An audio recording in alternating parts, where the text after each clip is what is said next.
सो नमस्कार, कैसे हैं आप सब। आज की इस वीडियो के अंदर हम लोग बात करने वाले हैं कि आपके जितने भी बीबीबीएमएस या फिर आईपीमेट के एंट्रेंस एग्जाम्स हैं, जैसे कि क्राइस्ट है, सिम्बायोसिस है, नार्से-मुंजी है, इपमेट जिपमेट है, या फिर आप डेल यूनिवर्सिटी से बीबीबीएमएस कर रहे हो सीयूटी का एंट्रेंस दे करके, तो सभी के अंदर एक जनरल एप्टीट्यूड टेस्ट है, राइट। तो क्या सभी के जो डिफिकल्टी लेवल है वो डिफरेंट है या फिर सभी का डिफिकल्टी लेवल सेम है? क्या मान लीजिए आईपीमेट का स्टूडेंट प्रिपेयर कर रहा है तो उसके लिए वही सेम क्वेश्चंस क्या आईपीयू के अंदर भी आने वाले हैं? क्या वही सेम क्वेश्चंस सिम्बायोसिस है, नार्से-मुंजी है, डेल यूनिवर्सिटी का सीयूटी क्या सेम लेवल के क्वेश्चंस होते हैं या फिर नहीं होते? तो ये बहुत बड़ा सवाल था जो अक्सर स्टूडेंट्स हमसे पूछते हैं। और हमारे जो लास्ट ईयर के स्टूडेंट्स थे भाई, वो आईपीमेट के एंट्रेंस भी उन्होंने क्रैक किए थे, क्राइस्ट, सिम्बायोसिस, डेल यूनिवर्सिटी सभी जो एंट्रेंस एग्जाम्स थे बीबीबीएमएस या फिर आईपीमेट के लिए, वो हमारे स्टूडेंट्स ने क्रैक किए थे।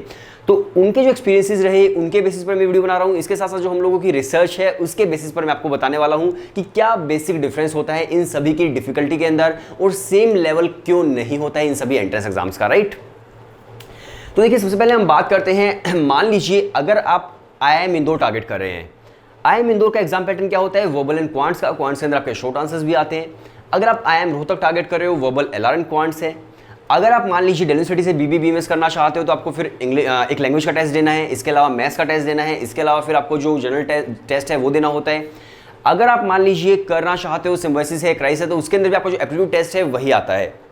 लेकिन डिफरेंस कहाँ पर आता है? डिफरेंस बेसिकली आ जाता है, मान लीजिए अगर आप IIMs को टारगेट कर रहे हो, IIM इंदौर को आप टारगेट कर रहे हो, तो जो क्वांट्स का वहां पर सेक्शन होता है वहां पर 12th क्लास का आपका हायर मैथ्स भी आपको देखने को मिलता है। लेकिन अगर मैं बात करूं दूसरे एंट्रेंस एग्जाम्स की, क्राइस्ट है, सिम्बायोसिस है या फिर कोई और एंट्रेंस एग्जाम है, तो उनके अंदर बेसिकली आपका 12th क्लास का मैथ्स नहीं आता है।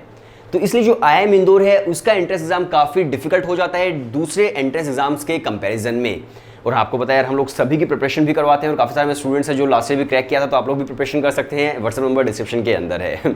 बाकी कोर्स की डिटेल्स मैं आपको वीडियो के लास्ट में बताऊंगा। इसके अलावा देखिए, मान लीजिए अगर आप डेल यूनिवर्सिटी से बीबीबीएमएस कर रहे हो तो वहां पर जो नया एंट्रेंस एग्जाम है सीयूटी वो इंट्रोड्यूस किया गया है। उसके अंदर जो आपका जनरल टेस्ट होता है जिसके अंदर आपका जीके है, लॉजिकल रीजनिंग है, क्वांट्स वगैरह है, वो आपका बिल्कुल बेसिक आने वाला है, 10th क्लास तक का मैथ्स आने वाला है, राइट। लेकिन वहां पर उन्होंने एक एक्सेप्शन और डाल दी कि आपको 12th क्लास का जो मैथमेटिक्स है डोमेन के अंदर वो भी देना होगा। तो अगेन जो डेल यूनिवर्सिटी का आपके बीबीबीएमएस का एंट्रेंस एग्जाम है वो भी डिफिकल्ट हो जाता है, मतलब IIM इंदौर जितना तो नहीं लेकिन उससे थोड़ा सा कम, क्योंकि वहां पर भी आपको 12th क्लास का मैथ्स फेस करना पड़ता है।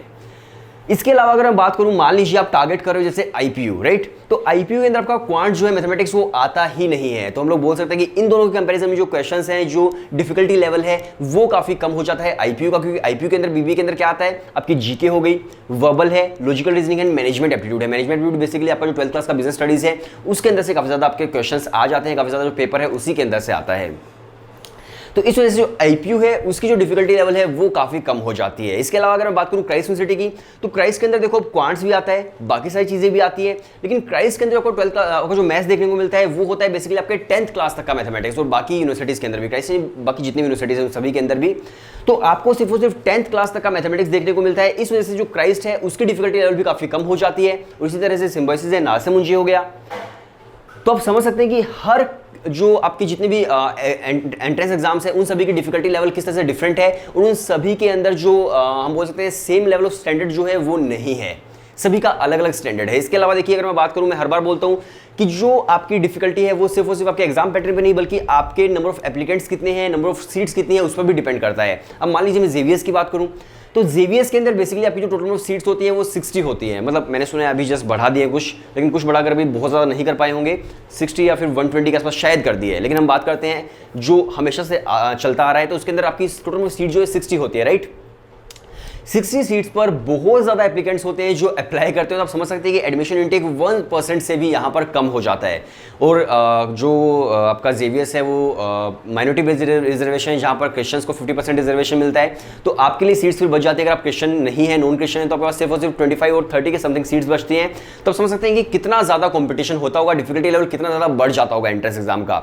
इसी तरह से एक्जैक्टली IIM इंदौर के अंदर है, 20,000 स्टूडेंट्स अप्लाई कर रहे हैं, 20,000 में से सीट्स कितनी है? सीट्स सिर्फ 150 सीट्स, तो अगेन एडमिशन इनटेक 1% से भी कम हो जाता है। इसी तरह से शहीद सुखदेव को टारगेट करने वाले स्टूडेंट्स का हाल है। और मैं बात करूं आईपीयू की, तो आईपीयू के अंदर फिर सीट्स बहुत ज़्यादा है, 10,000 से भी ज़्यादा सीट्स वहाँ पर आपको देखने को मिलती है। और जो एप्लीकेंट्स होते हैं वो भी मतलब काफ़ी होते हैं, लेकिन सीट्स काफ़ी ज़्यादा वहाँ पर आपको देखने को मिलती है। तो इसलिए आईपीयू जो है वहाँ पर थोड़ी सी डिफिकल्टी आपकी कम हो जाती है। तो इस तरह से जो आपका एग्जाम पैटर्न है, जो स्टैंडर्ड है क्वेश्चंस का, वो डिफरेंट होता है सभी यूनिवर्सिटीज़ के अंदर और सभी एंट्रेंस एग्जाम्स का। अगर मैं वैसे आपको एक कोई लिस्ट बताऊँ असेंडिंग ऑर्डर के अंदर, डिसेंडिंग ऑर्डर के अंदर, तो बेसिकली हम बोल सकते हैं कि सबसे डिफिकल्ट आपका एग्जाम होने वाला है जो आपका IIM इंदौर है उसके लिए। फिर इसके बाद हम लोग बोल सकते हैं कि अगर आप दिल्ली यूनिवर्सिटी से BBBMS कर रहे हो या फिर आप IIM रोहतक टारगेट कर रहे हो तो दोनों को हम लोग सेकंड रैंक पर रख सकते हैं। IIM रोहतक भी काफ़ी डिफिकल्ट होने वाला है। इसके अलावा अगर आप दिल्ली यूनिवर्सिटी से BBBMS कर रहे हो तो वहाँ पर भी 12th क्लास का मैथ्स आपको देखना पड़ता है, तो वहाँ पर उसके बाद हम लोग DU को रख सकते हैं। DU के अलावा आपका जो जिपमेट है वो भी आपका डिफिकल्ट होगा, क्योंकि देखो IIMs का एंट्रेंस डिफिकल्ट ही होगा थोड़ा सा, तो हम जिपमेट को रख सकते हैं। जिपमेट के अलावा फिर हम लोग बात कर सकते हैं, जैसे अगर आप टारगेट कर रहे हैं नारसिमुंजी या फिर आप टारगेट कर रहे हो सिम्बायोसिस को, उसके बाद हम लोग क्राइस्ट को रख सकते हैं। क्योंकि क्राइस्ट को मैं इसलिए यहाँ पर रख रहा हूँ, क्राइस्ट के अंदर अलग अलग डिफरेंट जो राउंड्स है वो आपको मिल जाते हैं। फर्स्ट राउंड है, second round, third round, fourth round, तो उनके अलग अलग राउंड्स के अंदर आप एडमिशन ले सकते हो, काफी ज्यादा चांसेस आपको मिल जाते हैं। तो क्राइस्ट का हम लोग इतना डिफिकल्ट नहीं बोल सकते। इसके अलावा फिर हम लास्ट में IPU को रख सकते हैं। IPU जो है उसका आपको डिफिकल्टी लेवल काफी कम देखने को मिलता है, ना 12th क्लास में मैथ्स चाहिए ना एंट्रेंस एग्जाम में मैथ्स आती है, तो काफी ईजी हो जाता है स्टूडेंट्स के लिए IPU क्रैक करना। और हाँ, एक चीज़ में भूल गया, जेवीएस को भी आप रख सकते हो 3rd या 4th रैंक पर ही, जेवीएस को मैं भूल गया था, तो वो भी आपके लिए काफ़ी डिफिकल्ट हो सकता है जेवीएस। सो आई होप आपकी जो क्वेरी थी, जितने भी हमारे स्टूडेंट्स जो हमारे पास भी पढ़ाई कर रहे हैं, जो हमारे साथ पढ़ाई नहीं भी कर रहे हैं, उन सभी की क्वेरीज सॉर्ट आउट हो गई होगी।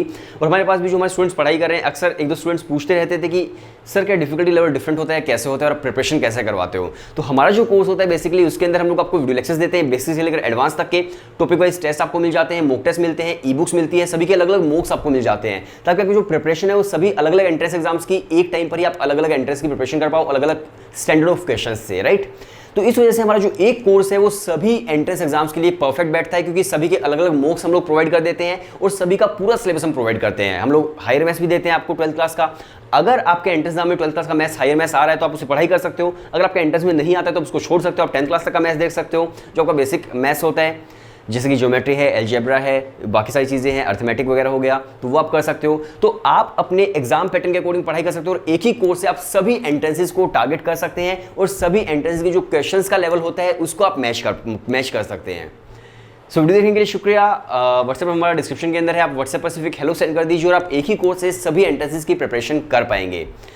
और वीडियो देखने के लिए शुक्रिया।